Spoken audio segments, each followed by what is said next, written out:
Hello. Mr. Chats this afternoon. There we go.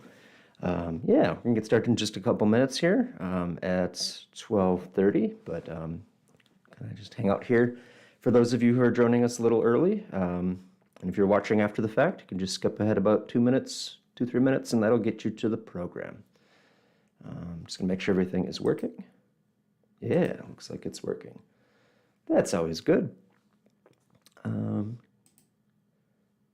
Let's see. I guess while we're waiting for people to join here, let me just tell you a little bit about some stuff. We have a busy weekend coming up this weekend. We have our next History Speaks coming up on Saturday. So we're very glad to have Zi Zong join us and talk a little bit about his personal story and his experiences as a member of the Hmong community, having been born in the refugee camps in Thailand, and then seeing firsthand the experience of that community in this new world, coming over here as refugees, and then has dedicated his life to helping people as best he can here and there, and in some impressive ways. So he's going to be joining us tomorrow. Not tomorrow, sorry, Saturday. A little ahead of myself. At 2 p.m. And then the following day, we are going to be involved in helping to put together the Grand Old Time event at the Grand Theater. So at 1 o'clock on Sunday, I suppose I should find the specific date. I think it's the 9th. Yeah, the 9th. So 1 o'clock, then October 9th, we are going to be having for about an hour and 15 minutes, showing old movie film and footage. Most of it's going to be silent movies, and so we're going to have Dan Larson at the organ playing and accompanying and improvising some stuff to go along with it. So some great footage over the years that we've been able to pull together and representing Wasa's past and some interesting stuff there. So if you want to join us for that, that's again 1 o'clock on Sunday, October 9th. Yeah. So anyway, that's another busy weekend here for the Historical Society, and if you're looking for something to do, some cool stuff coming up. We're also going to be at Harvest Fest in Wassa, and yeah, don't have a card for that one though. So okay, well, I think we'll maybe at this point turn it over to Gary Gisselman to do our program today. Well, thank you very much, Ben. Well, this month, beginning a new month, we're dipping into our archives here at the Marathon County Historical Society.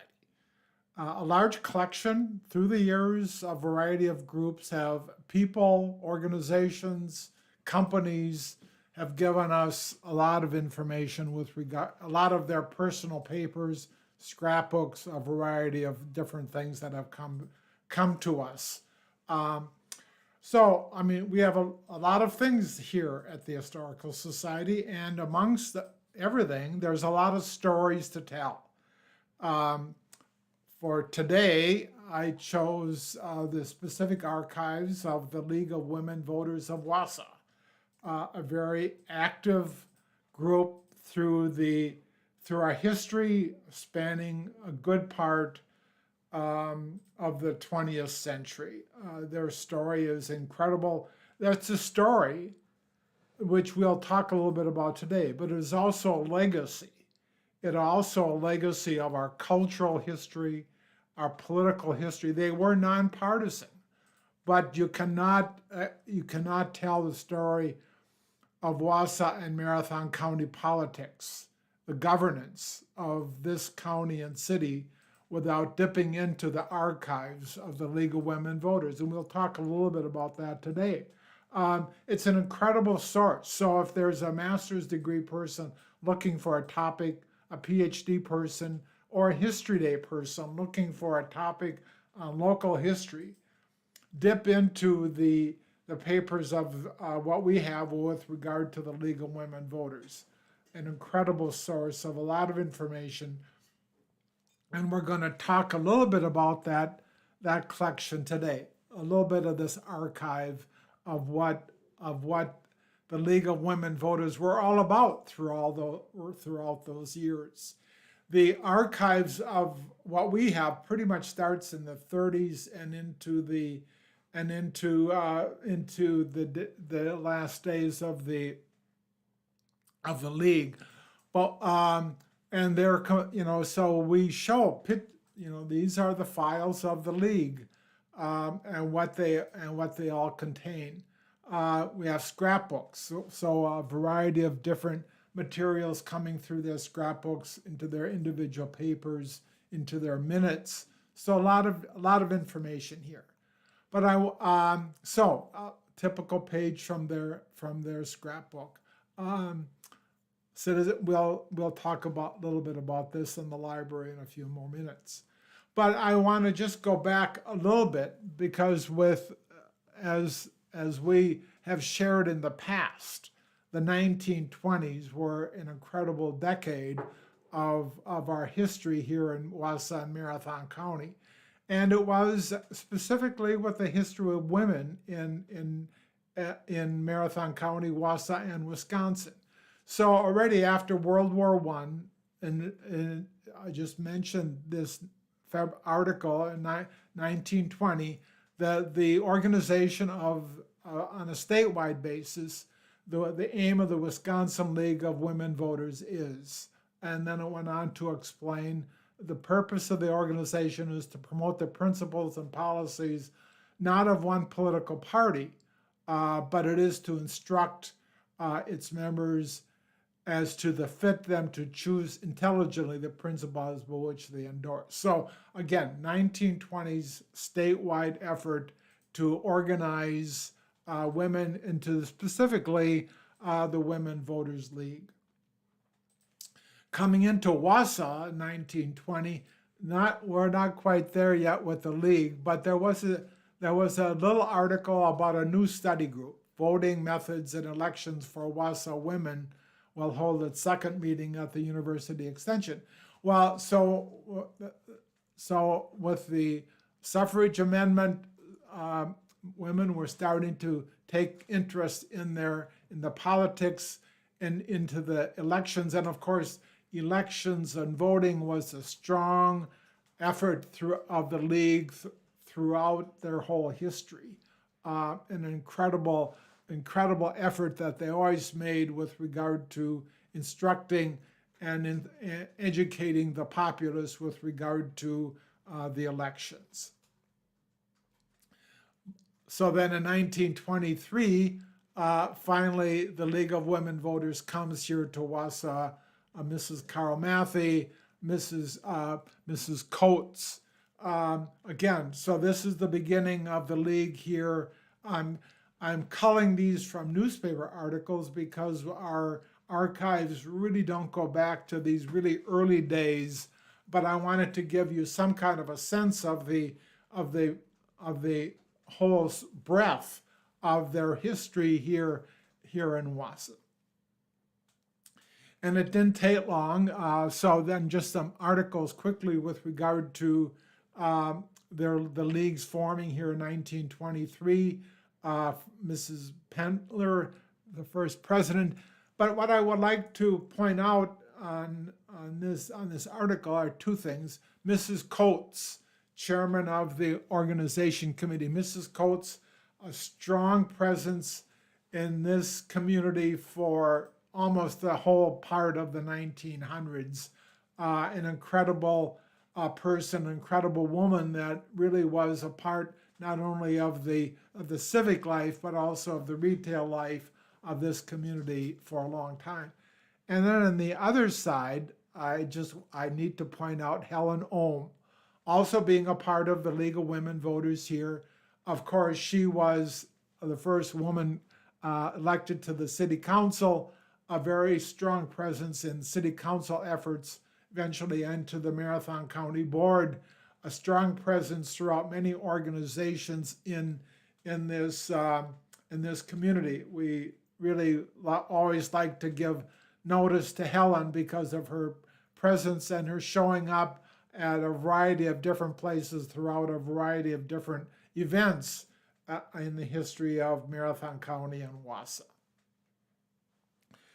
They soon took the league soon took an effort to publicize their efforts. They really were strongly letter writers. They here is an article in 1924 with regard to an object of the league was to create a friendly spirit of cooperation among the women of the countries of the county. So again, a very they soon became a very vocal and civic source for information, and they were using the media as part of this. Just a little summary in 1924, again, a little bit of a summary of their work, and I'm just quoting a little bit from the article. A summary of the year's work was given by the president. You know, so again, always in an effort to present the progressive league applied to all progressive movements. So they're trying to present the efforts that they're working on. And what they're working on is presenting education education programs for the community. This is in 1923. The league is presenting city planning, bringing up a professor, most likely from Madison, with regard to city planning. Obviously, in the 1920s, a new outlook with regard to government. So the league wanted to present what city planning was all about. This was the new era in government planning and city planning, and here the league was right in front of the community with a program on city planning. Also in the 1920s, here's a letter to the editor with regard to dance halls. So the League of Women Voters were very, very concerned about the status and the behavior of people in dance halls. We can see this issue brought up by a variety of different people. I know Helen Ohm was heavily involved with this in the 1920s as a city council person. Again, the league venturing into the whole debate with regard to the behavior of people at dance halls. The league also then, and you're kind of surprised at this, because here in 1923, the league brings in Mrs. Ben Hooper, who was the statewide president of the League on International Cooperation to Prevent War. So coming after World War I, the League of Nations, here the League is presenting a program with regard to international cooperation. The League of Nations is still very present as a world partner. And here's the league having a program on preventing war, and we'll talk a little bit about that in a couple of minutes. But this is from their minutes of the league in 1937, and just carrying on that thought of their involvement with international issues.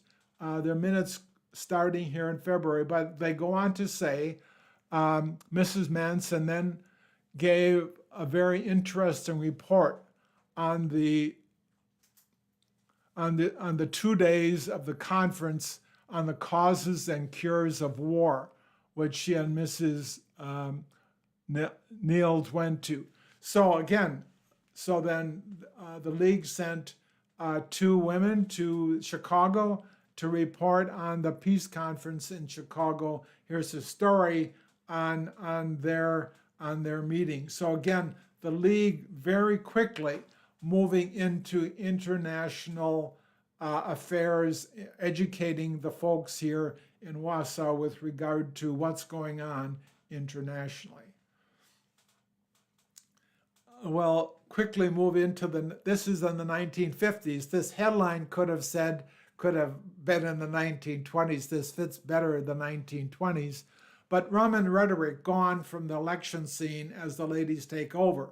And the article goes on to say that, hey, the women, especially the women of the League of Women Voters, and women becoming involved in politics, becoming involved in the civic scene, are making their presence known, and the Roman rhetoric of past politics is over as women become an increasingly important part of the political and cultural scene here in Wausau and Marathon County, as demonstrated by programs on the United Nations. So after World War II, again, here the League is presenting a program on the United Nations. Soon, an important part of the international discussions coming after World War II.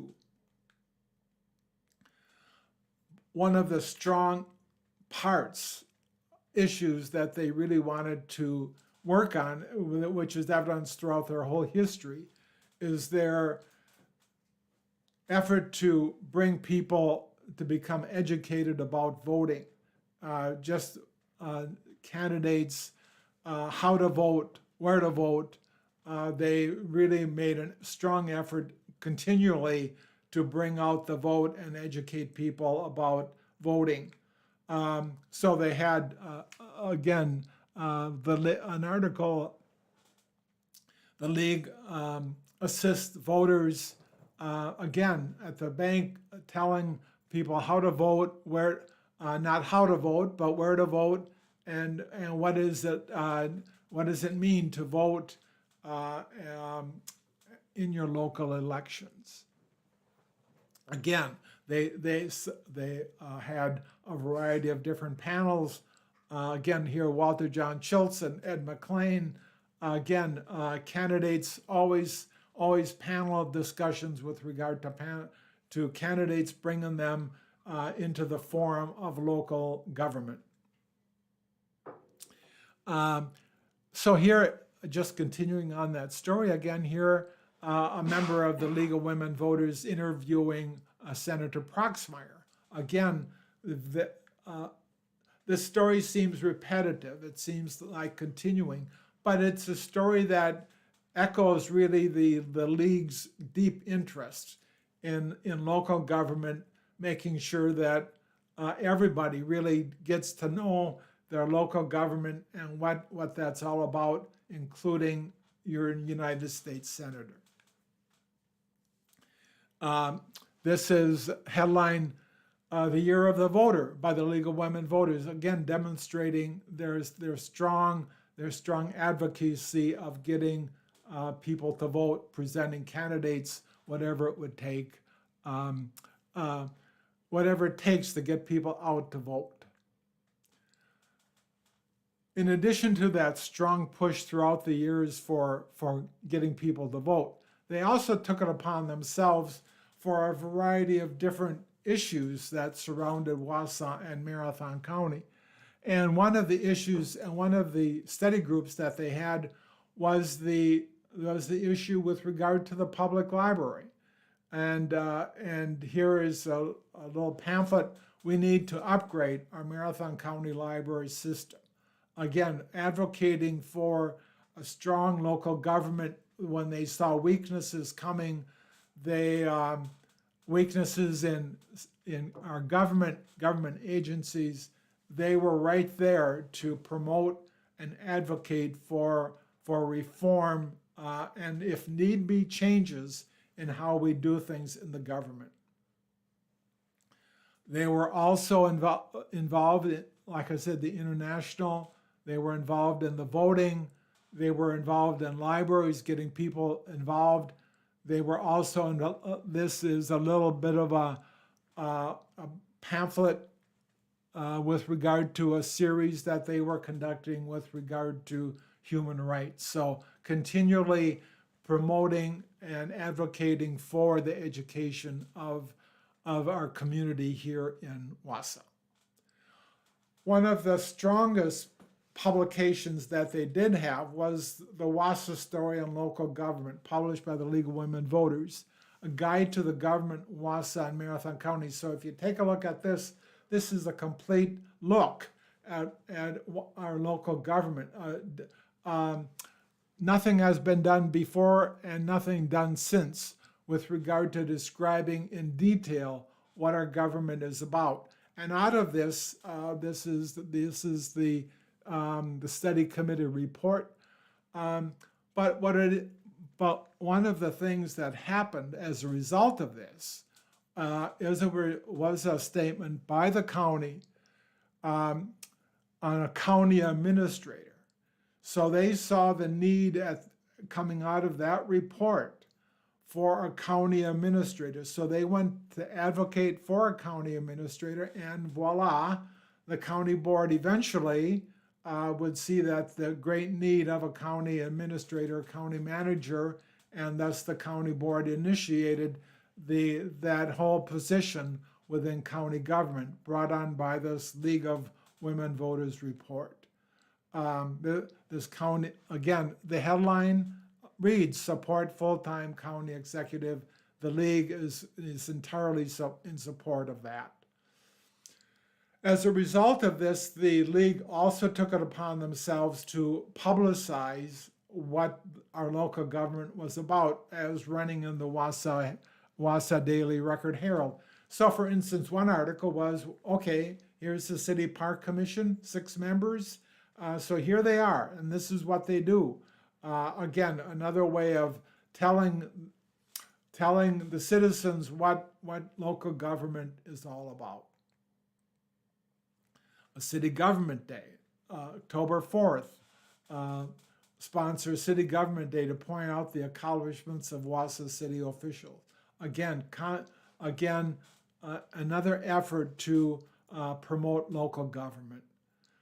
Another publication that was very important in their history is publishing The Roots of Community Mental Health. And in the early 1970s, there was a movement throughout the state and throughout the nation, really, with regard to looking at reforming mental health. And the League put together this booklet. It explains the Mental Health Center.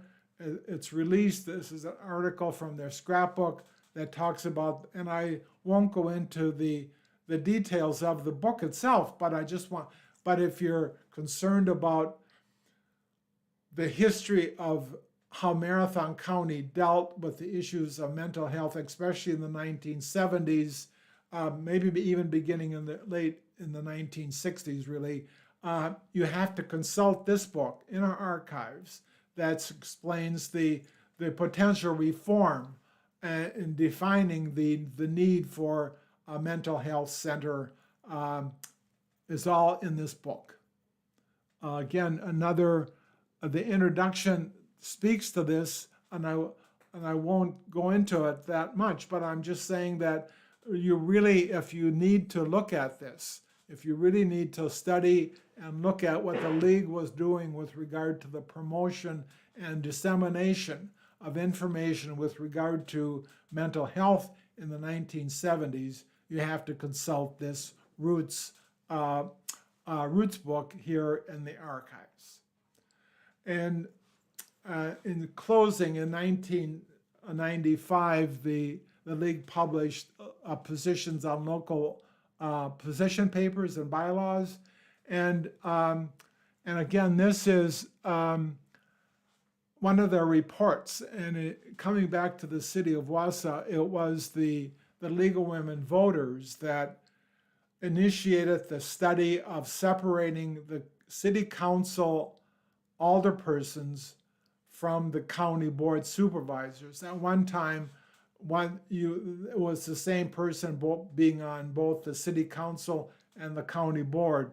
It was the League initiating the fact that they can be separate, and that initiative led the Wausau City Council to say that you can run for either one or both. But that was initiated again by the League, and that history is provided in our archives. And again, another just a little bit of a summary of that action by the League. And this is their their newsletter that they were publishing. Just a little mention of that also in our archives. But then the story with regard to the League of Women Voters, well, this was their last letter in September of 2000 to their members. The primary purpose of the meeting was to decide the future of the local Wausau Area League. Mary Claire Freeman moved that the League of Women Voters of Wausau area disband as a recognized local league organization and all assets be distributed. So this was the end of the League of Women Voters, a strong history of civic engagement for 80 years. A strong archive that we have that demonstrate that. We have many boxes of archives with the minutes, scrapbooks of the league, and that is part of what we do here at the Marathon County Historical Society. The archives are a vital part of how we acquire things and distribute things and make things available for the public. So again, like I said before, anybody looking for a great topic of any type of historical paper, the League of Women Voters Archives here at the Historical Society is a bonanza that we truly are honored to have. Their history here is a spectacular history, and we're very honored, and it's an honor for me really to speak a little bit about the distinguished history that the League of Women Voters have in the city and the archives that demonstrate that very well. So with that, I'll turn it back to Ben.